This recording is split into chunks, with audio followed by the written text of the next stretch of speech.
بسم الله الرحمن الرحيم. عن أنس رضي الله تعالى عنه قال: ما أولم النبي صلى الله عليه وسلم على شيء من نسائه ما أولم على زينب أولم بشاد. رواہ البخاری. حضرت انس رضی اللہ تعالیٰ عنہ بیان فرماتے ہیں کہ رسول اللہ صلی اللہ علیہ وسلم نے حضرت زینب رضی اللہ تعالیٰ عنہ جیسا ولیمہ اپنی ازواج میں سے کسی کا نہیں کیا، اور ان کا ولیمہ ایک بکری کا تھا۔ دوسری روایت میں حضرت انس ہی بیان فرماتے ہیں: اولم رسول اللہ صلی اللہ علیہ وسلم حین بنا بزینب، جب حضور علیہ الصلوۃ والسلام حضرت زینب کی رخصتی ہوئی اور وہ حضور کی خدمت میں تشریف لائیں تو حضور نے جو ولیمہ کیا، فاشبع الناس خبزا ولحما، حضور نے لوگوں کو روٹی اور گوشت کے ساتھ خوب سیر کیا، یعنی خوب سیر کر کے کھلایا لوگوں کو۔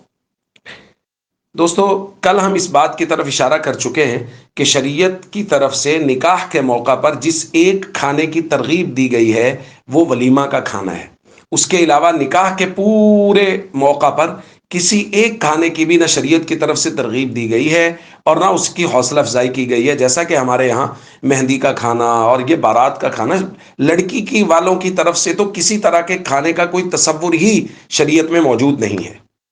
اور رسول اللہ صلی اللہ علیہ وسلم نے یہ جو ولیمے کا کھانا ہے اس کے موقع پر بھی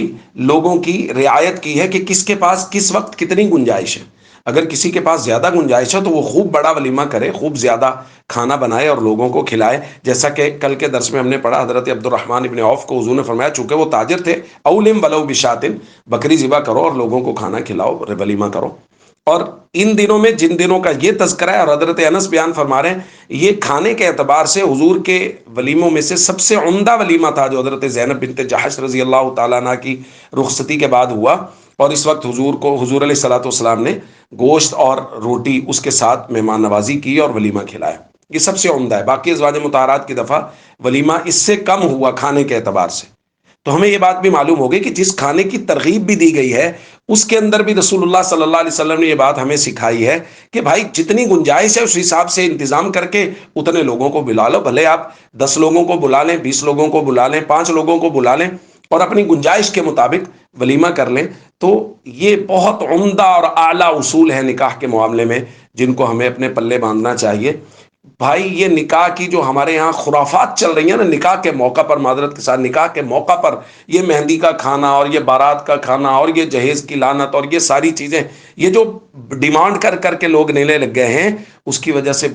بہت سے گھر ایسے ہیں جن میں بچیاں بیٹھی ہیں، ان کے نکاح نہیں ہو رہے، چونکہ بارات کے کھانے کے پیسے نہیں ہیں، جہیز کے دینے کے لیے کوئی چیز نہیں ہے۔ تو اس لیے ہم سب کو معاشرہ میں حیث المعاشرہ بہت سنجیدگی سے غور کرنے کی ضرورت ہے، اور جو لڑکے والے ہیں ان کو میدان میں آ کے کہنے کی ضرورت ہے، جیسا کہ پہلے بھی بارہا ہم کہہ چکے ہیں کہ جی ہمیں جہیز نہیں چاہیے، یہ ہم اس کو اپنی بچیوں کی طرح لے کے جائیں گے، ہمارے گھر میں تمام ضروریات الحمدللہ وہ پوری ہیں، اس کی ضروریات بھی ہم پوری کریں گے۔